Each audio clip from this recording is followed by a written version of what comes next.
Friends, welcome to my channel Joy with Young ma'am.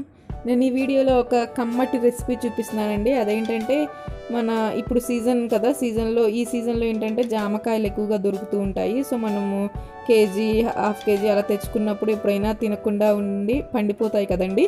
ఇలా పండిపోయిన వాటిని కొంతమంది ఇష్టంగా తింటారు, కొంతమంది ఇష్టంగా తినరనమాట. తినని వాళ్ళు అలా పడేయకుండా ఒక కమ్మగా మనం నెయ్యి, అవి డ్రై ఫ్రూట్స్ అన్నీ వేసుకొని ఒక చక్కటి రెసిపీ ప్రిపేర్ చేసుకోవచ్చు. దానికోసము ఫస్ట్ ఇవి మనకి ఈ పండిపోయిన జామకాయలకి ముచ్చికలు ఉంటాయి కదా, అవి కట్ చేసి ఇలాగ చిన్న చిన్న ముక్కల్లాగా కట్ చేసుకుంటున్నాను అనమాట.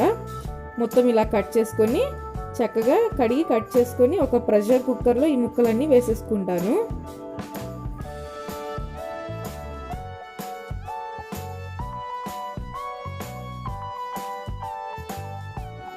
ఇలా ఈ ముక్కలన్నీ వేసుకొని కట్ చేసుకున్న పండిపోయిన జామకాయ ముక్కలు వేసుకొని ఒక అర గ్లాసు నీళ్లు పోసుకొని ఇక ప్రెషర్ కుక్కర్లో పెట్టుకుంటున్నాను అనమాట. కుక్కర్లో మూత పెట్టుకోవాలండి, విజిల్స్ రానివ్వాలి. ఒక 2 విజిల్స్ లేదంటే 3 విజిల్స్ అయితే మంచిగా ఇవి ఉడికిపోతాయి. సో ఫస్ట్ విజిల్ తీసేసానండి. విజిల్ తీసేసి ఆవిరి వచ్చేటప్పుడు విజిల్ పెట్టుకుంటాను. అప్పుడు ఏంటంటే మనకి విజిల్స్ ఫాస్ట్గా వస్తాయి. సో ఇది చూడండి, ఇది బాగా మనకి కుక్ అయింది కదా. సో దాన్ని ఇలా స్మాషర్ తీసుకొని స్మాష్ చేసుకుంటున్నాను అనమాట. ఇలాగ స్మాష్ చేసుకోవాలి.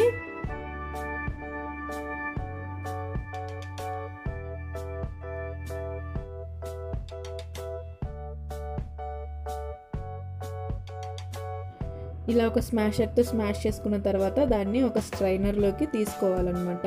మీ దగ్గర పెద్ద స్ట్రైనర్ ఉంటే ఫుల్గా తీసుకోండి. నా దగ్గర చిన్న స్ట్రైనర్ ఉండటం వల్ల నేను కొంచెంగా టూ పార్ట్స్గా డివైడ్ చేసుకొని తీసుకుంటున్నాను. ఇలా తీసుకొని దీన్ని స్ట్రైన్ చేసుకోవాలన్నమాట. స్ట్రైన్ చేసుకుంటే మనకి మెత్తటి పల్ప్ అనేది మనకి ఒక బౌల్లోకి వచ్చేస్తుంది.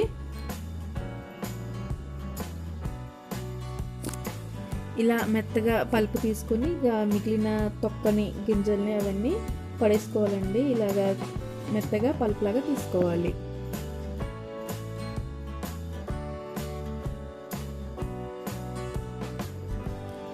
తర్వాత ఒక బాండి పెట్టుకొని మనకి కావాల్సిన పదార్థాలు ఏంటంటే జీడిపప్పు, బాదము, పిస్తా అనమాట. మీ దగ్గర కిస్మిస్ ఉంటే అది కూడా తీసుకోండి.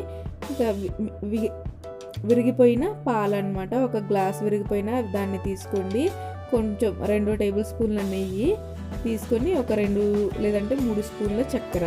సో ఈ బాండి వేడైన తర్వాత 2-3 టేబుల్ స్పూన్ల నెయ్యి తీసుకొని మనము ముందుగా కట్ చేసి పెట్టుకున్నటువంటి బాదము, జీడిపప్పు, పిస్తా పప్పులను వేసి మంచిగా గోల్డెన్ కలర్లోకి వచ్చేంత వరకు వేయించుకోవాలి. తర్వాత వీటిని ఒక ప్లేట్లోకి తీసుకోవాలి.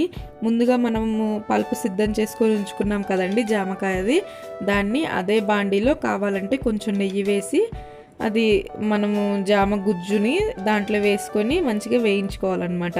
ఒక పండు స్మెల్ అనేది పోయి మనకి మంచి కమ్మటి స్మెల్ వచ్చేంత వరకు వేయించుకోవాలి. ఇట్లా కంటిన్యూస్గా తిప్పుతూనే ఉండాలండి, లేదంటే అది అడుగు అంటిపోతుంది.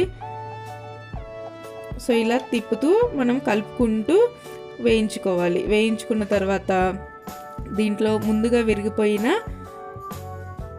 పాలు ఉంటాయి కదండి, దాన్ని యాడ్ చేసుకోవాలి. దాన్ని కొంచెం మెత్తగా చేసుకోవాలన్నమాట. గడ్డలుగా ఉంటుంది కదా మనకి, దాన్ని కొంచెం మెత్తగా చేసుకొని దాన్ని యాడ్ చేసుకొని కలుపుకుంటూనే ఉండాలి.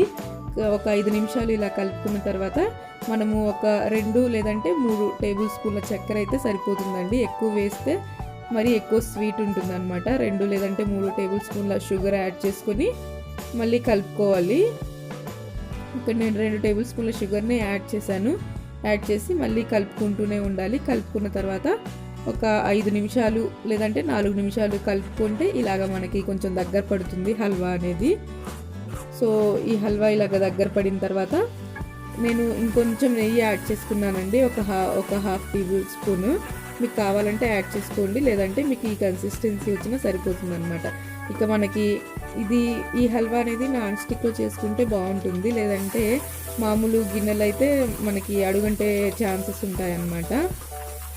సో ఇలా కలుపుకుంటూ ఇలా దగ్గరికి వచ్చింది కదండి, మనం స్పూన్తో ఇలా అనుకుంటే దగ్గరకు వస్తుంది అనమాట. ఆ టైంలో మనము ఒక 2 ఇలాచీని దంచుకొని ఆ పౌడర్ని యాడ్ చేసుకొని ఒక బౌల్లోకి సర్వ్ చేసుకోవడమేనండి. ఈ డ్రై ఫ్రూట్స్తో గార్నిష్ చేసుకుంటే యమ్మీ అండ్ టేస్టీ మనకి పండిపోయిన రైప్ గువా హల్వా అనేది రెడీ అయిపోతుంది. సూపర్ టేస్టీగా ఉంటుంది. ఈ పండగకి ఎంజాయ్ చేయండి. ఓకేనా ఫ్రెండ్స్, మీకు ఈ వీడియో నచ్చినట్లయితే please like, share and subscribe to my channel Joy with Young ma'am.